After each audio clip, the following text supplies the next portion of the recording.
नमस्ते टासिदेले फ्याबुला छाजलो खाम्रिमो म जोर्डन गुरुङ तपाईहरु सबैजनालाई आजको यस भिडियोमा म स्वागत गर्दछु है।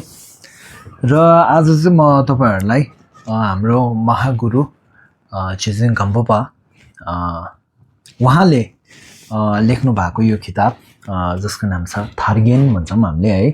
यो किताबको नाम हामीले थार्गेन भन्छौं। र यो किताबमा चाहिँ एउटा हामीले यदि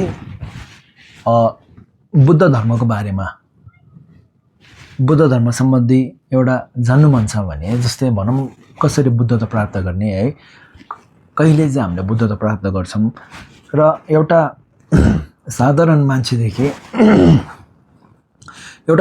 मान्छेदेखि बुद्धता प्राप्त गर्नसम्मको त्यो बाटो जुन त्यो अब बीचको बाटो छ त्यसमा हामीले गर्नुपर्ने कुराहरू के हुन्, के छ है, सबै चाहिँ यो किताबभित्र लेखिएको छ। यानी छिजिङ खम्बुपाज्यूले भन्नुभएको छ है। र छिजिङ खम्बुपा उहाँ चाहिँ हाम्रो छिजिङ मिलारेबाज्यूको चाहिँ उहाँको चाहिँ विद्यार्थी हुनुहुन्थ्यो है। र उहाँ चाहिँ एउटा भिक्षु हुनुहुन्थ्यो र उहाँले चाहिँ आफू बित्नुभन्दा अगाडि के भन्नुभएको थियो भने जसले पनि मलाई भेटेको छैन, मलाई देखेको छैन,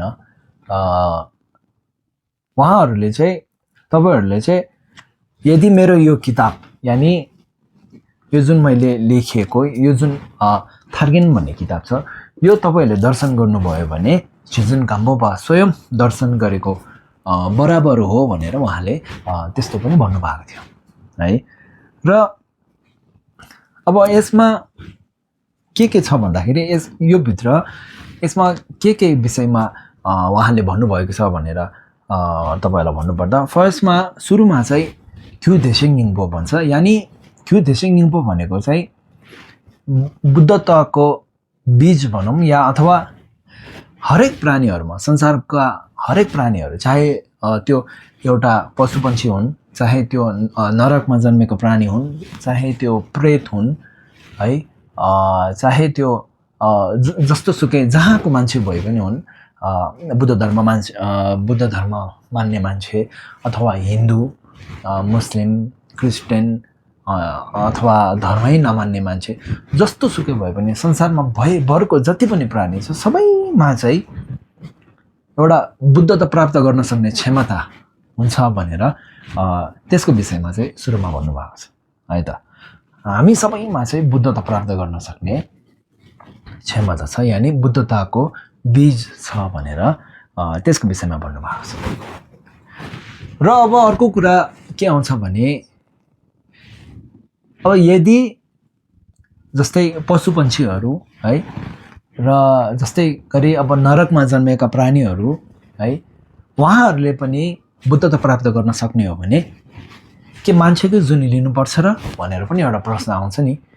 अब पशुपन्छीको जुनीमा पशुपन्छीहरुमा पनि बुद्धता प्राप्त गर्न सक्ने क्षमता छ भने त्यो बुद्धता प्राप्त गर्ने बीज चाहिँ छ भने के मान्छेको जुनी लिनुपर्ने जरुरी छ त भन्दाखेरि हजुर त्यो एकदमै जरुरी छ भनेर त्यसमा चाहिँ दोस्रो विषय चाहिँ त्यही रहेको छ कि 10 मिली रिम्बुछे भन्छ।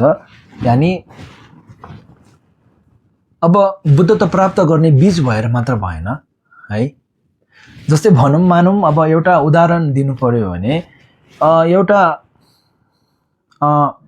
मकै फल्ने मकैको बिरुवा मात्र भएर भएन नि। त्यो मकै फल्नको लागि ठाउँ राम्रो हुनु पर्यो है, त्यसमा मल पुग्नु पर्यो, पानी पुग्नु पर्यो, घाम पुग्नु पर्यो, सबै कुरा पुगेर मात्रै अनि एउटा राम्रो मकै फल्छ नि त।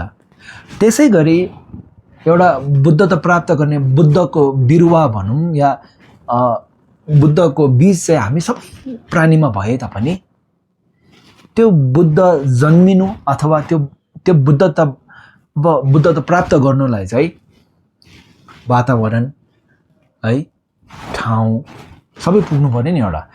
र त्यसको लागि चाहिँ के चाहिन्छ रे भन्दाखेरि चाहिँ 10 मिली रिम्बुछे भन्ने चाहिँदो रहेछ। यानी नेपालीमा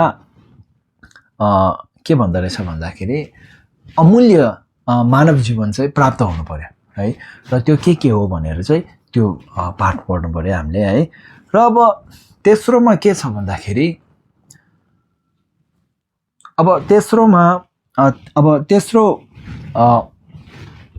तेस्रो विषय के छ भन्दाखेरि चाहिँ केन केवेसिङन।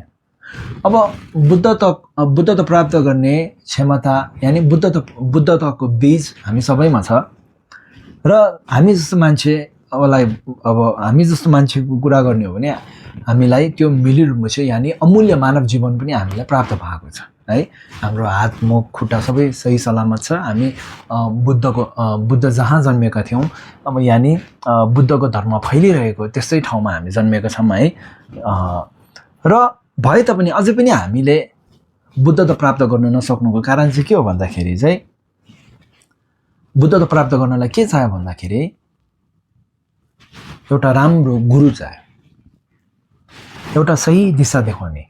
अब आफैले एकदम दुःख कष्ट गरेर आफैले चाहिँ बुद्धत्व प्राप्त गर्न सक्छौँ हामीले है। गुरुलाई नहेरिकन हामी आफैले बुद्धत्व प्राप्त गर्न सक्छौँ। तर त्यसलाई धेरै जुनी लाग्ने, धेरै समय लाग्ने भएकोले चाहिँ एउटा राम्रो गुरुलाई हामीले हेऱ्यौँ भने चाहिँ उहाँले अब देखाउनु भएको मार्गहरू, उहाँले दिनुभएको प्रवचनहरू राम्रो सुन्यो भने चाहिँ हामीले सही दिशामा जान हामीलाई एकदमै सहज हुने यानि सजिलो हुन्छ भनेर चाहिँ भन्न चाहन्छु। र एउटै जुनीमा पनि चाँडोभन्दा चाँडो चाहिँ हामीले बुद्धत्व प्राप्त गर्न सक्छौँ हामीले है। र अब चौथो विषय के छ भन्दाखेरि द्विजय मिताक्वा भन्छ।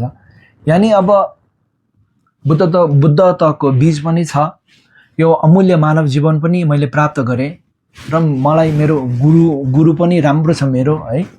गुरुले अब प्रवचनहरू दिनुहुन्छ, राम्रो मार्गहरू देखाउनुहुन्छ, ठिकै छ। तर म यो धर्मको कुरा चाहिँ म भोलिदेखि गर्छु, पर्सिदेखि गर्छु, अर्को सालदेखि गर्छु, म 21 वर्ष पुगेदेखि गर्छु भन्ने जस्तो अब कसैले त्यसो गर्छ नि त है।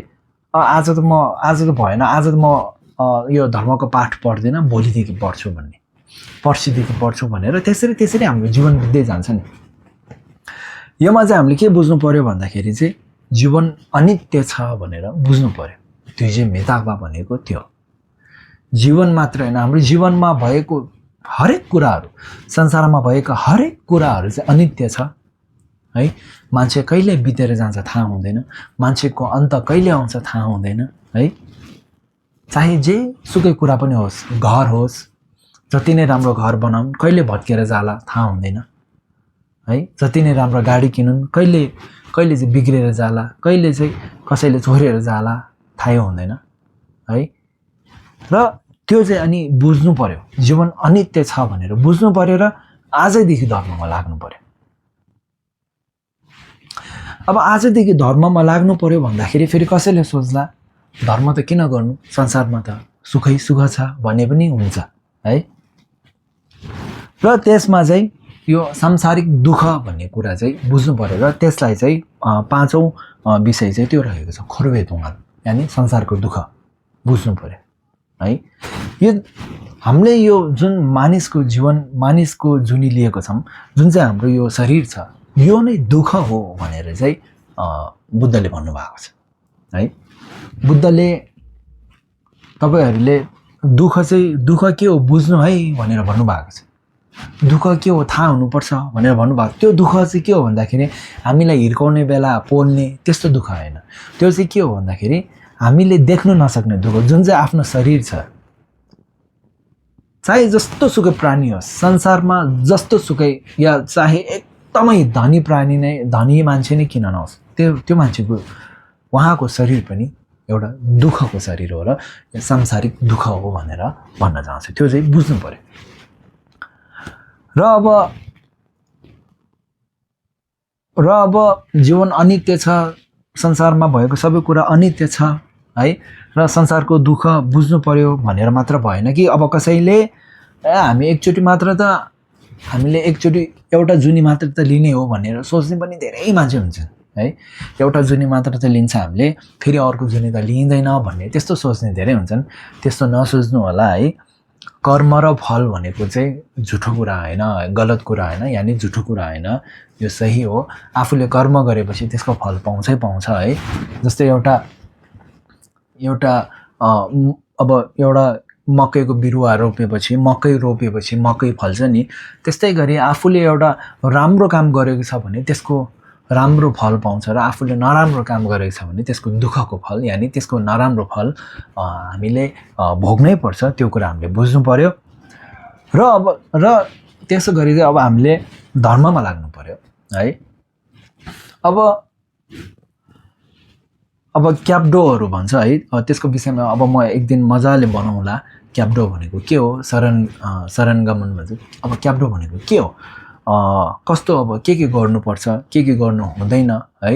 एउटा बुद्ध धर्म मान्ने भयो भन्ने, एउटा बुद्ध धर्म मानिसकेपछि चाहिँ, बुद्धिस्ट भइसकेपछि चाहिँ क्याप्डोको धुम्बा भन्ने चाहिँ हामीले लिएकै हुनुपर्छ है। यदि हामीले क्याप्डोको धुम्बा लिएको छैनौँ भने हामी एउटा हामी शुद्ध बुद्धिस्ट चाहिँ हामी हुँदैनौँ, शुद्ध बुद्धिस्ट चाहिँ हामी हुँदैनौँ। त्यसैले हामीले क्याप्डोको धुम्बा हामीले लिनै पर्छ है। गुम्बाहरूमा जानुभयो भने तपाईँहरू पाउनुहुन्छ। त्यसलाई अब पहिले कुरा गर्नु पर्यो है, क्याप्डोको धुम्बा चाहिँ लिनै पर्छ है त। र त्यसै गरी बिस्तारै चाहिँ अब सांसारिक दुःखहरू बुझ्ने है, संसारको दुःखहरू बुझ्ने र आफूलाई दुःख भएको जस्तो अरूलाई पनि दुःख हुन्छ भन्ने पनि बुझ्ने है। संसारका जस्तो सुकै प्राणी होस्, सबैले सुख चाहन्छन्, दुःख चाहँदैनन् भन्ने कुरा बुझ्ने र आफू मात्र नभई संसारको सबैजना प्राणीहरूले चाहिँ सुख पाउन् भनेर, त्यसरी चाहिँ दुःख कसैले नपाउन्, म सबैलाई के भन्छ सहयोग गर्न सकुन्, सहयोग गर्छु भन्ने जस्तो त्यस्तै एउटा मन हुनु पर्यो। त्यसलाई चाहिँ भन्छ बोधिचित्तको मन है, बोधिचित्त हुनु पर्यो है। र त्यसरी चाहिँ अब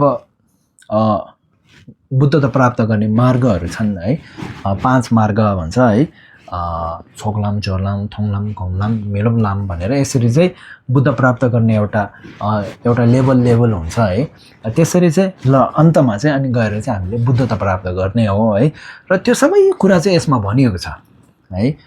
छिजिन गाम्बो बोजूले यसमा सबै कुरा भनिएको छ। र यो चाहिँ अब तपाईँहरूलाई जान्नु मन छ भने चाहिँ कमेन्टमा लेख्नु होला। म यसको एउटा विषयमा चाहिँ म भिडियो बनाउने प्रयास गर्नेछु है। समय लाग्छ यो है। र त्यसै गरी अब अरू पनि जुनै सुकै एउटा धर्म सम्बन्धित कुराहरू जान्नु मन छ भने कमेन्टमा लेख्नु होला। म त्यसबारे बुझेर सिकेर चाहिँ तपाईँहरूलाई भन्ने प्रयास गर्नेछु है। हस् त, अनि भिडियोको अन्तसम्म हेरिदिनु भएकोमा एकदमै धन्यवाद। फेरि पनि अर्को भिडियोमा भेटौँला। हस् त, धन्यवाद।